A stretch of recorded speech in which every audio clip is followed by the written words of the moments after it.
Friends, मैंने पीछे अपने बोर्ड पर pressure relief valve, water flow switch और ऑयल डिफरेंशियल प्रेशर के बारे में बताया हुआ है, लिखा हुआ है।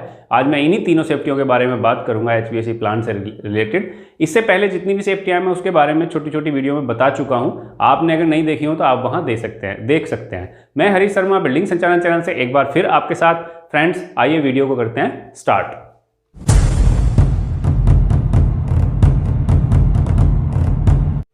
देखिए फ्रेंड्स, मैंने जैसा कि यहाँ लिखा हुआ है एचवीएसी सेफ्टी, और तीन सेफ्टी के बारे में मैंने बताऊंगा आज मैं यहाँ, जैसे pressure relief valve, water flow switch और ऑयल डिफरेंशियल प्रेशर। ये क्या होता है, कितनी इनकी लिमिट होती है और कैसे ये काम करता है। फ्रेंड्स, पहले हम समझ लेते हैं प्रेशर रिलीफ वाल्व होता क्या है। देखिए, मैंने यहाँ चित्र बनाया हुआ है प्रेशर रिलीफ वाल्व का, तो ये कैसे काम करता है इसकी बात हम पहले कर लेते हैं।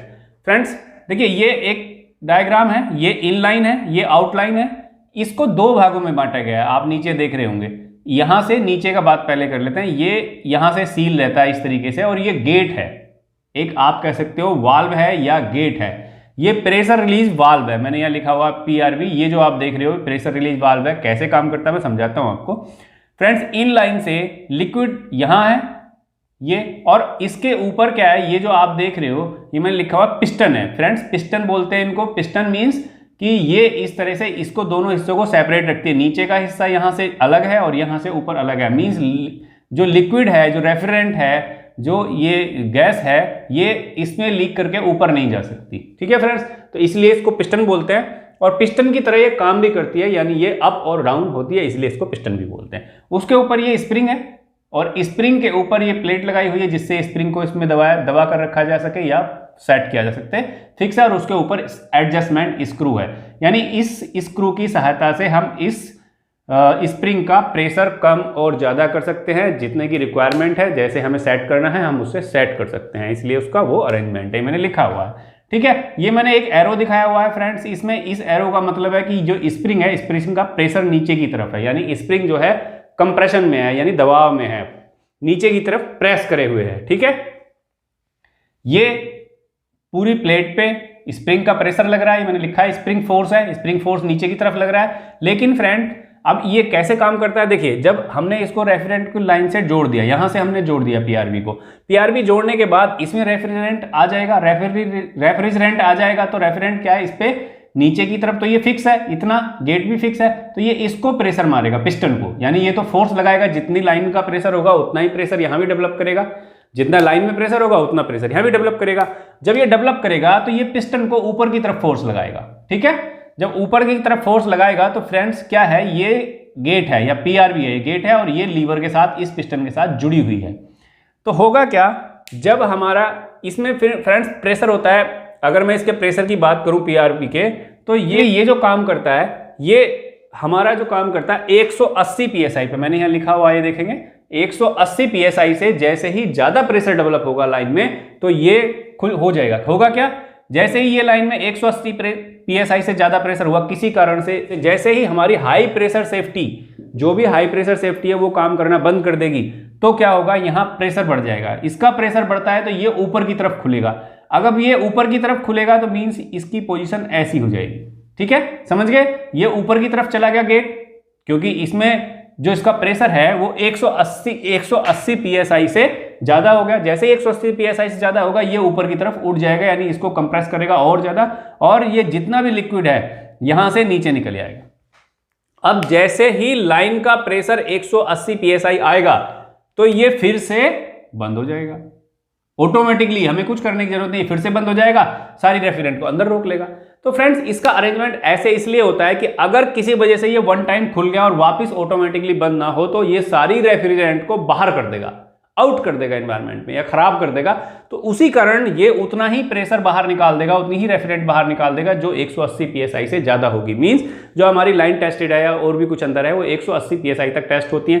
मीन्स उससे ज्यादा अगर होगा तो लाइन के फटने के या और कोई डैमेज होने के चांसेस होते हैं, इसलिए ऐसा होता है। ठीक है, तो अब ये कैसे, देखो फ्रेंड्स, ये तो मैंने बता दिया कि 180 psi पे।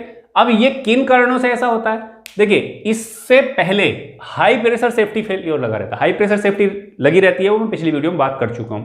तो हाई प्रेशर सेफ्टी भी किन्हीं कारणों से जब फेल हो जाए, अगर हाई प्रेशर सेफ्टी अपना काम कर रही है तो पीआरवी की नौबत नहीं आएगी खुलने की, या पीआरवी अपना काम नहीं करेगी, ये ऑटोमेटिकली लगी रहेगी, क्योंकि वो हाई प्रेशर सेफ्टी जो है 150 psi तक काम करती रहती है। ठीक है, तो 30 psi कम है, इसका मतलब ये 150 psi पे एक्टिवेट हो जाएगी, बंद कर देगी, डेवलप नहीं होगा प्रेशर। लेकिन अगर किसी वजह से हाई प्रेशर सेफ्टी फेल हो गई तब ये काम करेगा। पीआरवी कम काम करती है जब हाई प्रेशर सेफ्टी फेल हो जाती है। मींस अगर आपकी पीआरवी एक्टिवेट हुई है तो आप जान लो कि हाई प्रेशर सेफ्टी फेल हो गई है, और हाई प्रेशर सेफ्टी फेल हुई है that means high pressure safety के जितने भी रीजन है, हाई प्रेशर सेफ्टी किस किस कारणों से हो सकती है, वो सारे कारण हो सकते हैं और वो हमें डीपली देखने पड़ेंगे एक एक करके। ठीक है, आशा करता हूं ये समझ में आ गया होगा। नेक्स्ट बात करते हैं फ्रेंड्स वाटर फ्लो स्विच। ये क्या होता है? देखिए वाटर फ्लो स्विच जो होता है वो फ्रेंड्स लाइन में लगा होता है, लाइन में लगा होता है। जो हमारा चिल्ड वाटर चल रहा है, चिल्ड वाटर की लाइन जो इन और आउट रहती है, जो वहां से ठंडा होकर प्लांट से पानी बाहर निकलता है आउट, उसमें लगा रहता है।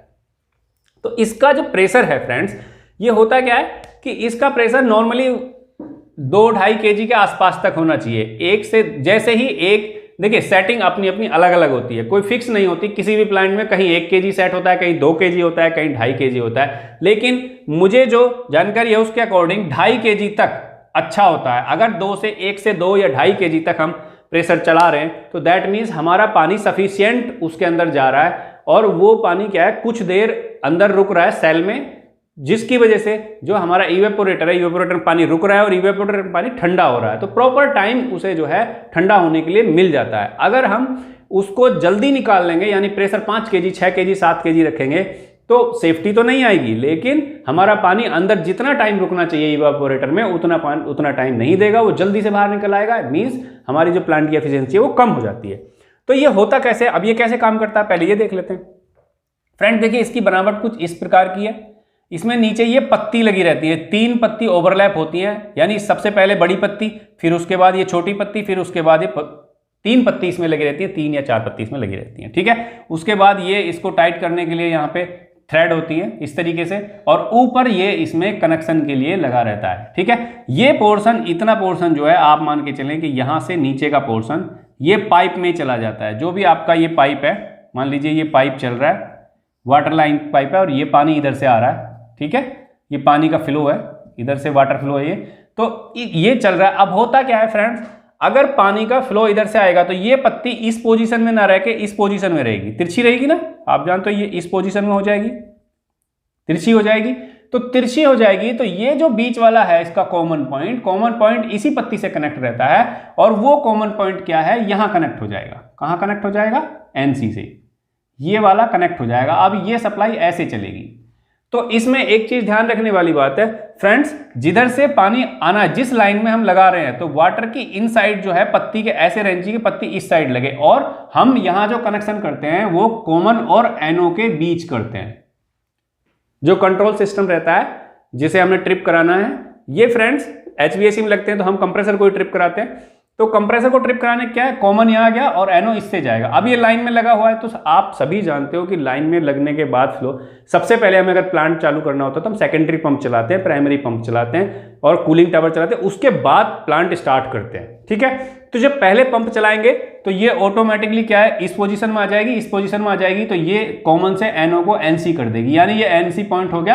अब हमारा कंप्रेसर जो है स्टार्ट होने के लिए रेडी है।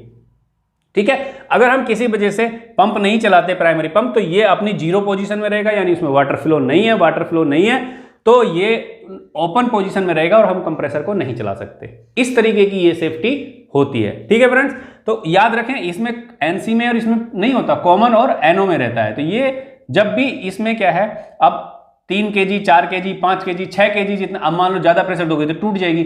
तो इसको प्रेशर देने से मतलब है ये इस पोजीशन में रहेगी और ये एनओ बनाए रखेगी। तो इसको मतलब नहीं है कि आप 3 kg दे रहे हो, 4 kg दे रहे हो, 5 kg दे रहे हो, 6 kg दे रहे हो, इससे फर्क नहीं पड़ेगा। अगर इसमें इतना प्रेशर है कि ये इसको एनओ बना के रखती है तो दैट मीन्स ये काम कर रही है। अब होता क्या है, जैसे ही मान लो पंप बंद कर दिया तो ये अपनी नॉर्मल पोजीशन में आ जाएगी, नॉर्मल पोजीशन में आ जाएगी तो ये एनओ यहां से खत्म कर देगी और ये इधर आके एनसी से टच हो जाएगी इधर। ठीक है, किधर, ये क्या करती है फिर यहां से ओपन पोजीशन से आके यहां एनसी पे टच हो जाती है, यानी ये एनसी जो है नॉर्मल क्लोज है, इस पे रहेगी। अब एनसी पे रहेगी तो इस पे क्या है, हम इंडिकेशन कनेक्ट कर देते हैं। इंडिकेशन कनेक्ट कर दिया तो मींस ये क्या है, ये इंडिकेशन दिखाता रहेगा कि वाटर फ्लो स्विच का इंडिकेशन आ जाएगा डिस्प्ले पे, जिससे हमें पता चलता रहेगा कि भाई अभी जो है वाटर फ्लो स्विच यानी हमने पानी ऑन नहीं किया है, वाटर फ्लो स्विच की इंडिकेशन आया हुआ है, हमारा प्लांट चालू नहीं होगा, हमें पता चल जाएगा हमने क्या कमी की है। अगर हम डायरेक्टली प्लांट चालू करने जा रहे हैं तो ये इंडिकेट कर देगा हमें, ठीक है, ये इसलिए होती है।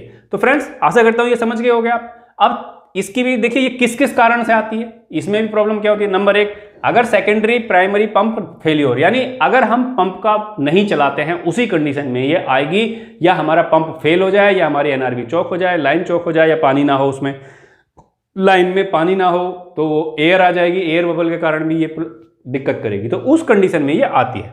थर्ड बात करते हैं फ्रेंड्स, ऑयल डिफरेंशियल प्रेशर। देखिए ऑयल डिफरेंशियल प्रेशर जो होता है, अगर मैं इसकी लिमिट की बात करूं, पहले तो मैं ये बात करता हूं ऑयल डिफरेंशियल प्रेशर होता कहां है।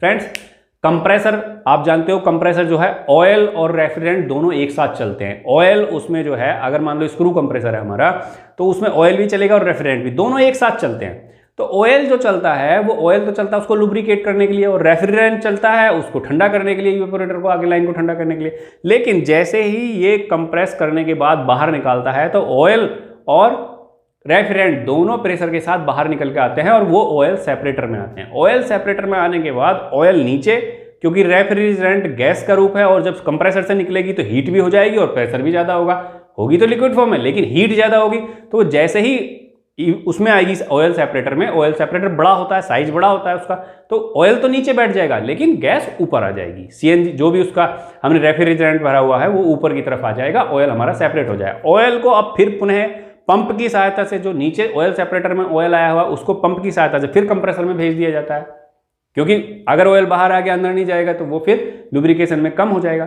तो उस पंप को लगाने के बाद जो ऑयल अंदर जाता है, तो जो क्रैंक केस है कंप्रेसर का, उसके अंदर का प्रेशर और जो ऑयल में ऑयल पंप है उसके आउट का प्रेशर, उन दोनों का डिफरेंस चेक किया जाता है, उसको कहते हैं ऑयल डिफरेंशियल प्रेशर। तो वो फ्रेंड्स 30 से 40 psi होना चाहिए, 30 psi से 40 psi के बीच होना चाहिए। कितना होना चाहिए? 30 से 40 psi के बीच। अगर इतना चल रहा है तो हमारा ऑयल पंप भी काम ठीक कर रहा है और लाइन भी हमारी चौक नहीं है।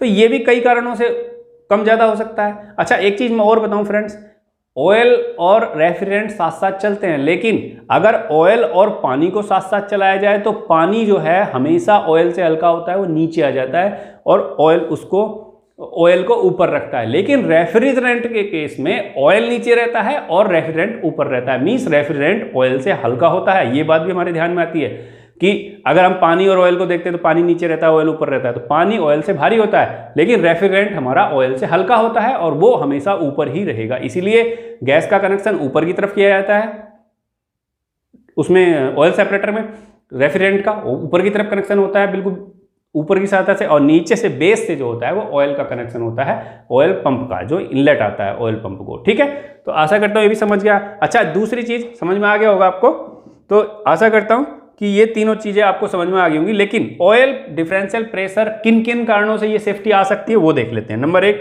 लो ऑयल ल्यूब ऑयल। लो ऑयल ल्यूब ऑयल होता है फ्रेंड्स, लो ऑयल का मीन्स होता है हाइड्रो, ये ल्यूब ऑयल होता है उसके लिए जो कंप्रेसर के लिए होता है। अगर ये लो है, लो कितना होता है और हाई कितना होता है फ्रेंड्स, देखिए साइड ग्लास लगा रहता है उस पर, और साइड ग्लास में नॉर्मली होता क्या है कि अलग अलग कंपनी के बिहाफ पे 1/4 से और आधा 1/2 के बीच में ऑयल होता है। जब कंप्रेसर चल रहा है तो उसमें ऑयल दिखना चाहिए साइड ग्लास में, सीधी सी बात आप ये रखिए। अगर कंप्रेसर फुल स्विंग में चल रहा है और उसमें ऑयल आपको साइड ग्लास में दिखाई दे रहा है, दैट मीन्स ऑयल सफिशिएंट है, लेकिन आधे से नीचे दिखना चाहिए, आधे से काफी नीचे, यानी 1/4 के आसपास दिखना चाहिए, उससे भी कम, लेकिन दिखना चाहिए। यदि ऑयल आपको नहीं दिख रहा है दैट मीन्स कुछ ना कुछ प्रॉब्लम है। हो सकता है ऑयल पूरा भरा हो इसलिए ना दिख रहा हो आपको, क्योंकि ऑयल पूरा भरा होगा तो आप जज नहीं कर पाओगे कि उसमें दिख रहा है नहीं दिख रहा है, और ऑयल बिल्कुल ना हो तो भी साइड ग्लास में नहीं दिखाई देगा। मीन्स ये है कि अगर ऑयल आपका कंप्रेसर बंद है तो वो हाफ लेवल के आसपास दिखना चाहिए साइड ग्लास में, हाफ लेवल से थोड़ा बहुत ऊपर हो सकता है, लेकिन अगर कंप्रेसर चल रहा है तो वो ऑयल लेवल आपका साइड ग्लास के नीचे की बॉटम की कंडीशन में दिखाई देना चाहिए, वो ऑयल लेवल ठीक होता है। अगर ऑयल लेवल ज़्यादा होगा तो आपका प्लांट प्रॉपर नहीं चलेगा, क्योंकि रेफ्रिजरेंट कम हो जाएगा उस केस में और ऑयल ज़्यादा हो जाएगा, तो उस केस में भी दिक्कत होती है। यदि रेफ्रिजरेंट हम क्वांटिटी प्रॉपर होने से कम या ज़्यादा रखते हैं उस केस में भी दिक्कतें आती हैं। ठीक है फिर सेकंड, ऑयल पंप फेलियर, यदि ऑयल का पंप बंद हो गया या ऑयल पंप ने काम करना बंद कर दिया या ऑयल पंप की लाइन चौक हो गई, किसी भी कारण में अगर ऑयल पंप फेलियर हुआ तो भी ये ऑयल डिफरेंशियल प्रेशर की सेफ्टी आ जाएगी। तीसरी चीज है ऑयल लाइन चौक, जो ऑयल प्रेशर की सेफ्टी जिसमें लगी रहती है, जो ऑयल लाइन चलती रहती है, यानी मीन्स कंप्रेसर से पहले की लाइन और आउटर लाइन दोनों, अगर किसी वजह से वो लाइन चौक हो जाती है या कोई उसमें बाधा आ जाती है, या ऐसा भी होता है फ्रेंड्स किसी वजह से रेफ्रिजरेंट के साथ नमी आ जाती है, क्योंकि हम एयर ड्रायर भी लगाते हैं तो उसमें नमी आ जाती है, और नमी ऑयल के साथ आने के बाद यानी पानी और ऑयल को जब रब करते हैं तो वो मिक्स होकर गाढ़ा हो जाता है। गाढ़ा मीन्स उसकी विस्कसिटी जो है वो खत्म हो जाती है या विस्कसिटी उसकी जो है कम हो जाती है। तो विस्कसिटी कम हो जाती है तो उस केस में भी हमारा जब ऑयल जो है वो गाढ़ा हो जाएगा, किसी वजह से अगर पानी या कोई चीज़ उसमें मिक्स हो जाएगी तो वो भी उसमें प्रेशर को डाउन कर देगा, ऑयल पंप उतना फेंक नहीं पाएगा या प्रेशर नहीं दे पाएगा, तो उस केस में भी ऑयल डिफरेंशियल प्रेशर की सेफ्टी आ जाती है। ठीक है, तो इसीलिए हम उसमें ड्रायर भी लगाते हैं और ऑयल सेपरेटर भी लगाते हैं प्लांट में। तो फ्रेंड ये तीनों कारण है इसके, ऑयल लाइन का चौक होना किसी भी कारण से, ऑयल पंप का फेल होना और लो ऑयल यानी ऑयल का कम होना कंप्रेसर में, ये तीनों कारण से ये तीनों सेफ्टी आ जाती हैं। आशा करता हूं फ्रेंड्स ये आपको समझ में आ गया होगा। अच्छा एक चीज़ और फ्रेंड्स कि इसका क्या है, आप स्क्रीनशॉट भी ले सकते हैं। स्क्रीनशॉट लेके अगर आप रख लेते हैं तो आपको ये एक बार देखने में ही सारी चीज़ें पता चल जाएंगी किस कारण से आती है। कभी भी जब इंटरव्यूअर पूछता है तो ये पूछता है प्रेशर रिलीफ वाल्व कैसे काम करता है, फिर वो होता है कितने प्रेशर पे काम करता है, क्यों आता है, तो मैंने तीनों चीज़ें हैं, प्रेशर रिलीफ वाल्व क्या काम करता है, प्रेशर रिलीफ वाल्व कितने प्रेशर पे काम करता है और प्रेशर रिलीफ वाल्व के लिए किस कारण से ये सेफ्टी आती है। तो ये तीनों चीज़ें, 3 क्वेश्चन मैंने एक ही चीज़ के यहाँ दिए हैं। ऐसे ही वाटर फ्लो के तीनों स्विच, तीनों है वाटर फ्लो स्विच क्या है, वाटर फ्लो स्विच कितने प्रेशर तक काम करता है या कब ट्रिप होगा और ये किस कारण से होता है। इसी प्रकार से मैंने तीनों चीजें यहाँ बताई हैं। तो प्रत्येक के 3 क्वेश्चन बनते हैं, इसी प्रकार से ये इंटरव्यू में भी पूछे जाते हैं। आशा करता हूँ फ्रेंड्स वीडियो मेरी आपको पसंद आई होगी। अगर वीडियो पसंद आई हो तो इसको लाइक करें, शेयर करें और मेरे चैनल को सब्सक्राइब करना ना भूलें। फ्रेंड्स नोटिफिकेशन को भी ऑन कर लें जिससे आने वाली वीडियो का नोटिफिकेशन आपको मिल सके। आज के लिए इतना ही, बहुत बहुत धन्यवाद।